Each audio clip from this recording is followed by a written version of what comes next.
Hi everyone, I'm Eric. I'm Rich. And I'm Craig. And we are Whose Turn Board Games. And in today's video, we're going to be doing a review on the game Cooper Island. This game came out in 2019. It is a really fun little modular board, but it is a 2 to 4 player, technically a 1 to 4 player board game where you do a lot of resource management, a lot of worker placement with very limited turns.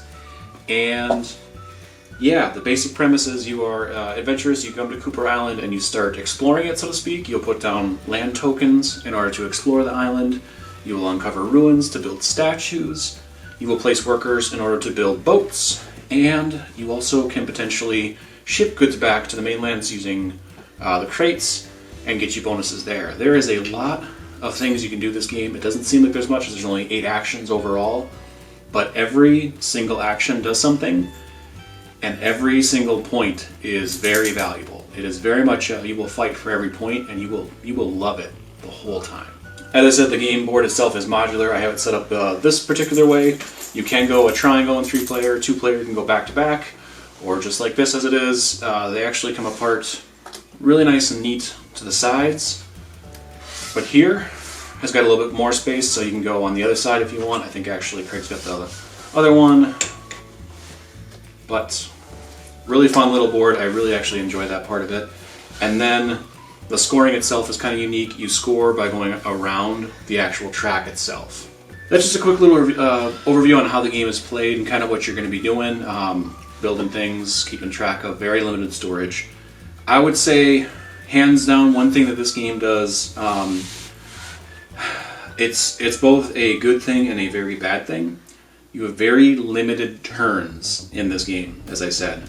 You only get to play out 2 workers each turn. Eventually you do get to unlock more, but it just feels like there's just not enough turns in this game when you're playing it to really kind of do everything you want. And I would say that's probably more of a negative for it, but also one of the things that makes it very enjoyable because you have to think about every turn. So it's kind of a catch-22. Yeah, it's a give and take. You have less turns, so every turn matters. But you also have less turns, so at the end, you get that feeling like you didn't accomplish what you can do. There's only a couple of things that you can do, so you need to pick them wisely. Especially holds true in the early game, because the early game, you have the 8 choices, but there's not extra things you're getting, because as you're playing out the special tiles in like the inlet islands so that you can get extra things. So as you're moving around the board, you're gaining more. So the first round or 2 is mostly just trying to work towards either getting 2 of the ships docked or a couple cities out. The first 2 rounds to me seem a little plain. It doesn't really shine until like round 3, 4, and 5 for me. Yeah, hands down, would have to agree that the first 2 are kind of forced with that. Mm-hmm. And one thing, just as you maybe have guessed already, but this is a high complexity game, very much so. The rule book is, spoilers, in and of itself, an actual book. It's 28 pages, and it explains very, very well what you have to do, but it is rather confusing the first time you play it, so be prepared to lose the first time you play this game, hands down. That's kind of one thing that if you play against somebody who's played this before, you will not win, and that is very, very apparent with this game. That being said, one thing that you kind of overlook is kind of like the cartographer points, but also getting those free extra dual lands like from the bag all the time for free. Like it doesn't seem like it's much. You'd much rather be getting resources. But there will be a couple of turns where you're like, I just want to play 1 down in order to get more resources, and I don't have any. So that's kind of where the strategery comes in, is how do you get all that stuff going? And that's I love that part of it. I love the fact that you always have to be even deciding if you're going to be placing down or grabbing more from the bag is it's analysis paralysis in every move in this game. Yeah. Oh yeah, for sure. Yeah, so one of the things that I hate about this game, or that is a negative, is what Craig said with the first 2 rounds kind of being plain. It's like, yes, at the same time they're plain, but if you don't set yourself up correctly, you have already lost the game in the first 2 rounds. Because one of the things you need to try and do early is get out a character and so you can get another action. but like in one of our playthroughs when Craig didn't take the one that gets you a point a turn for feeding it, I mean, you got it out like 2 rounds later, and that's 2 points that me and Eric both got turns before you. And in this game, when the max points anyone scored so far was what, 35? 35. 35? I mean, 2 points out of 35 is a lot. And I think you had it overall as like a 5-point loss. Yeah, I lost by 5 points. You lost by 5 points, and 5 points came from not having your guys out in time. And that was just choosing the wrong one, because like you got your third guy out, but you just chose instead of feeding the one for the 1 extra point. So he still got that extra turn. It wasn't like he just completely lost out on that, but that is definitely one thing in this game. But but then it was mine where in my head I was going to do it, and then I failed at doing it because I didn't build the right tiles. I missed out on building a statue right away, and that's another thing that gets you a point a turn. So when you miss out on those point a turn things in a low point game, you kind of already feel behind, and there's almost no catching up. Because unless they mess up and they miss a point somewhere, because otherwise later on in the game there's more fulfilling turns. You can maybe even do multiple point building things in a turn, which is good. But yeah, early on you're only going to be able to do one thing, and if you miss it, you might have just lost. Like Eric was saying before, be prepared on your first playthrough.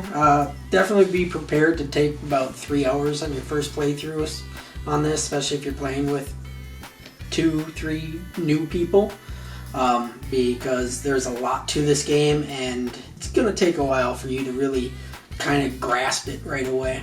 So one thing I also like about this game is while you get bonus resources that start each turn for building out the boats, if you build cities or large cities, you get permanent upgrades or bonuses to your game for the rest of the game.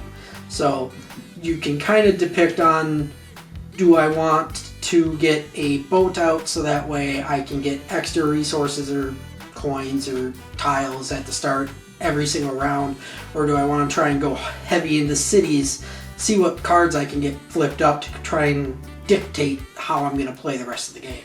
Totally, yeah. And I really think that you kind of want to spread yourself a little thin, but not like, I'm going to do a little bit here, a little bit there, a little bit there. It's like you have to go a couple of boats, or you have to go a couple of statues, or you have, you know what I mean? Like you have to do that once you're pot committed. Once you're in on that, you have to keep going kind of that route. One thing I don't really like about the game, I love that there's so many actions, I love that there's so many ways to get points. I just feel like there are some that could be either tweaked or much more shouldn't even be in the game. I think the royal orders are pretty useless overall. It's not that we haven't played with it enough to really kind of make sense of it, but I really don't feel like they were as fleshed out as they could be. It's nice that they're all even points, so it's not like you want to always go for this one because it's a point bomb. You have to actively be striving for them from the start, knowing that you're going to put your guy on there. And then if someone blocks you, because you can only have one on there, you're screwed. So I don't think that they really need to be in there. I think the crates, I can kind of see the value of them overall, but overall they're very, very expensive for what they do, and They're just point bombs. Yeah, it just seems like you could be doing anything else with your resources. But again, they do get you an extra worker if you get 2, so maybe that's what you're going for. It feels like those 2 particular parts of the game aren't really necessary. They just kind of are thrown in there, and it doesn't seem like they're that fulfilling for me. I'll agree with you with the crates. I kind of, next time we play, I kind of want to go crates and just see how it goes. Yep. But it just really seems like they're lacking compared to the other things that you can do. Like, it's basically either boats or cities first. Once you have 2 of them to get a guy, it's immediately into statues. And then after that, you can finish up boats or cities, whichever one you didn't do. And then by then, it's the end of the game. And it's going to be very hard to get the crates as well. Where I'll disagree slightly with the royal orders. Like, they're maybe not overwhelming, but I think, like what Craig said earlier, one of the things I really like about the game is, okay, there's maybe a little bit of a set strategy early or a good way to get going, but then after that, the royal orders almost dictate what you're doing, and getting that, maybe it's getting that first player turn So then when you get your square guy the first, and you're the first one to get to the square guy, you get to pick the easiest one for you to at least get 5 points.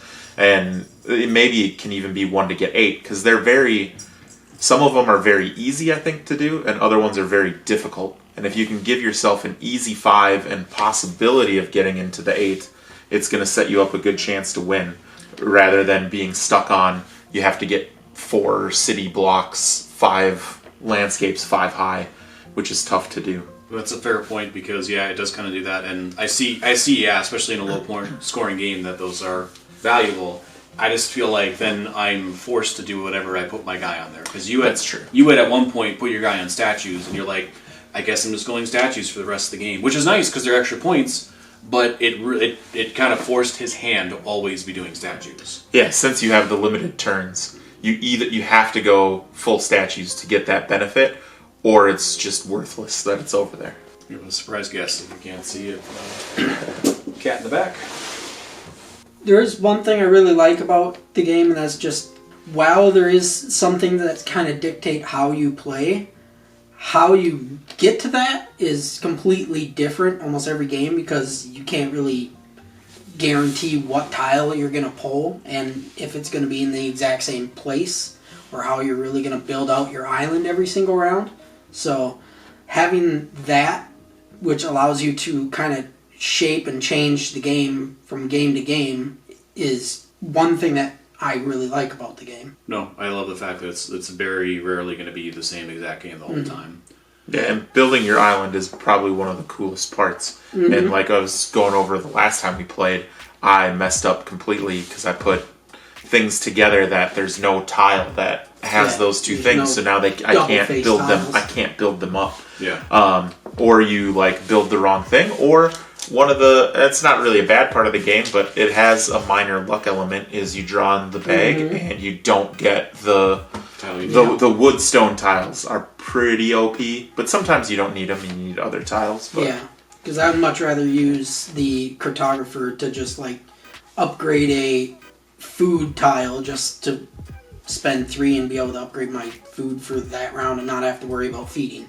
That is one having thing. to lay one. Yeah, that is one thing that I would like to mention in general. Don't sleep on the cartographer.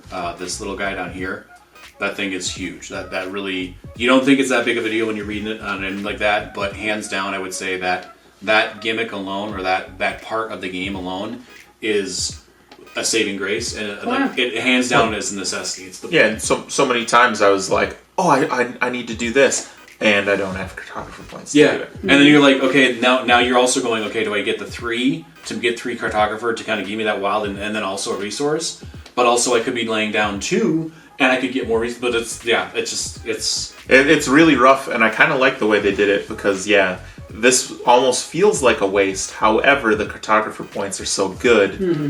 Then, and the other thing I kind of disliked, although part of it is randomness too, with the one time we played, is I built out one way. I think you two built out the other way. So now when I started moving and building this way, my guy takes forever to get to these things, bonuses, and you guys were crossing your bonuses all the time. And I was almost like left out because of the way that 2 people, I don't know if it was intentional, like you saw each other building that way and did it, but then it was like I'm so far away that it was rough. Well, if we build out you have to start on the right side with your first one. So if you build out your right side and everyone builds out their right side, the left side is pretty much left wide open and have nothing, maybe 1 near the end, because you can only really have 4, so 5 rounds you'll be putting 1 in each. So but to counter that, I would say, because like you had, when I was in your area, you put it so I didn't even get your reward, which screwed me, but hey, whatever. But also, I have no control over how you set this up, so I don't really get much of a choice of, I guess I'm going to hop over and I'm going to get a coin. I don't need a coin. I'm maxed out on stuff, so it's a waste. But I want to get to, you know what I mean? You want to keep going. So you built it how you want to build it. To that part too, though, that one was almost, you were too good for it to matter, because you got to his area before he even built out his thing on there. I'm just that good. I feel another good part that I think the game does well is... so the first time, yes, you're going to take 3 hours to play this game. It's going to be a slog fest. It's going to take a while. You'll be dragging your feet. Make sure you play it a second time. the more and more we play, our games went really quick. Yep. And that's one of the things that's very interesting about this game is so it has the deep strategy, it has the big thinking, but besides for time tanking with analysis paralysis, it's pretty quick for a deep thinking game. It's because there's only Like it's way 2-3 rounds. Yeah, it's way quicker than like Power Grid or stuff like that. And that just comes down to, I think I had mentioned this, but you really have a very limited, because there's only 5 rounds total. So if you don't get an extra guy, you take 10 turns, that's it.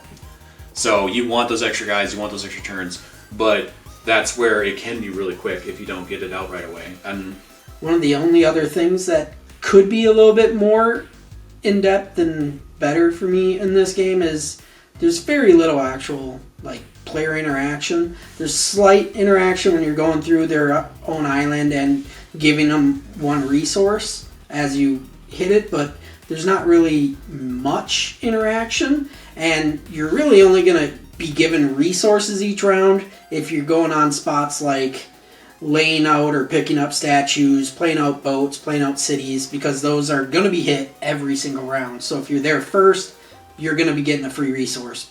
And early ones, yeah, you're right. The early ones, I think it's the extra ones where you get the +1, and like this is going to be chosen the first 2 rounds every single time. Oh yeah. It just depends on who gets there 1st. Mm-hmm. Sometimes here, but hands down, that is, that I completely agree that it does that.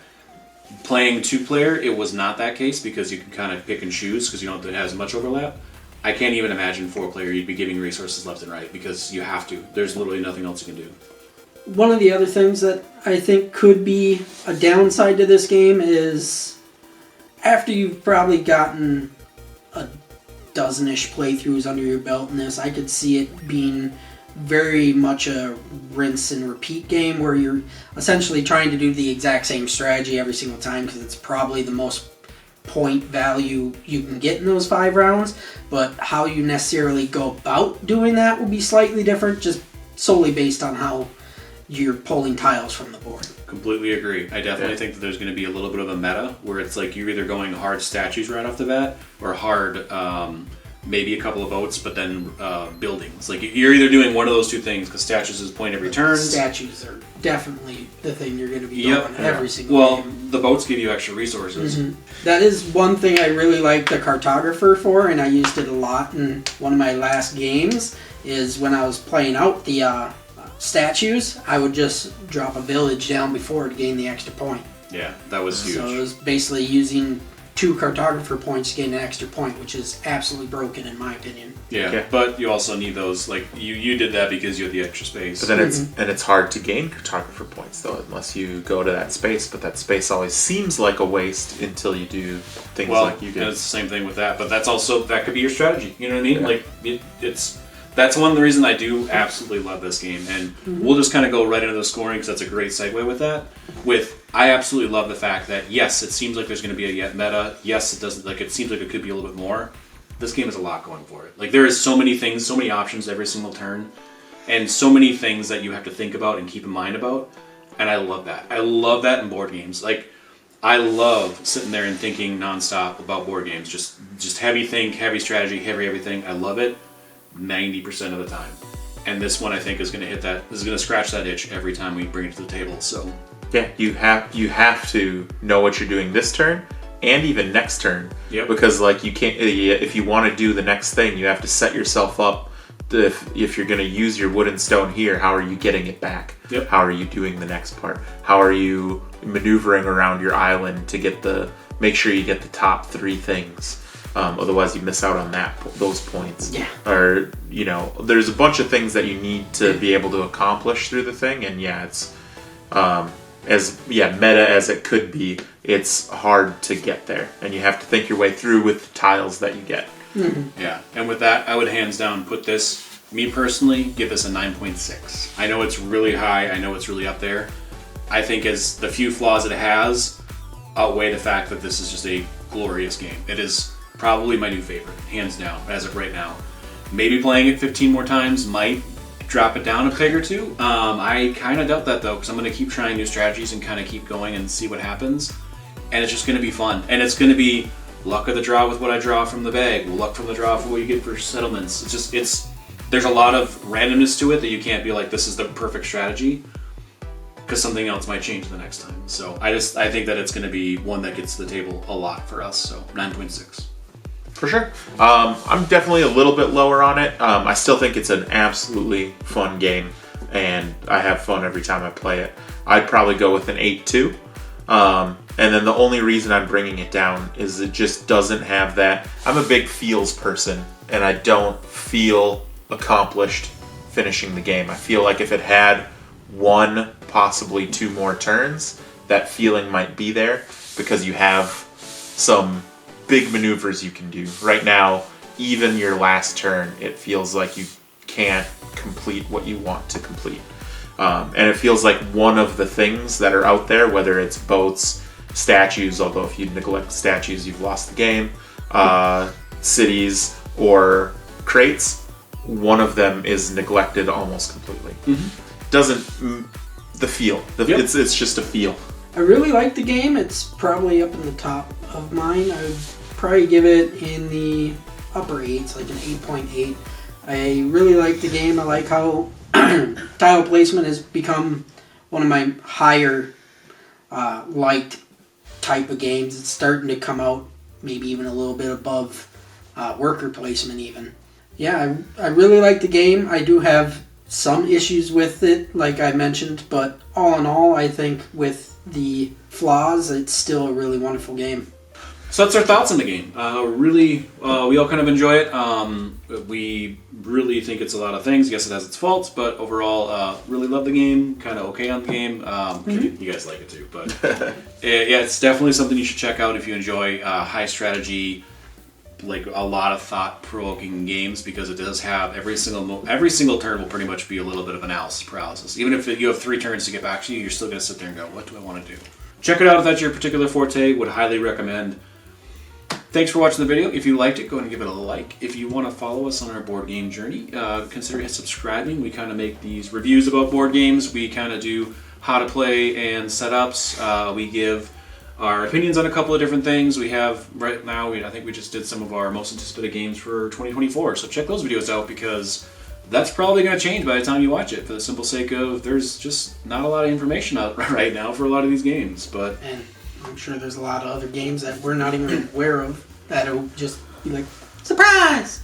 Yep. And then I'll play some of my most anticipated games and be like, whoops. Yep. Yep. Hands down. Like, that's going to be fun looking back at that. And by all means, leave a comment if this is 6 months down the road and they're out there and you're like, wow, these guys are idiots. Why did they think that was going to be a good game? But if you like this game, if you've played it before, leave a comment down below. What do you like about it? What do you hate about it? What are your feelings on it? Is it a 9 or is it more of an 8? Just kind of whatever you like. Do you give it a 3 because you don't really like thinking in board games? Take your pick. Take your opinion. Leave it in the comment down below. Yeah, so that's going to be everything. Thank you so much for watching. I've been Eric. I'm Rich. I'm Craig. And we are Whose Turn?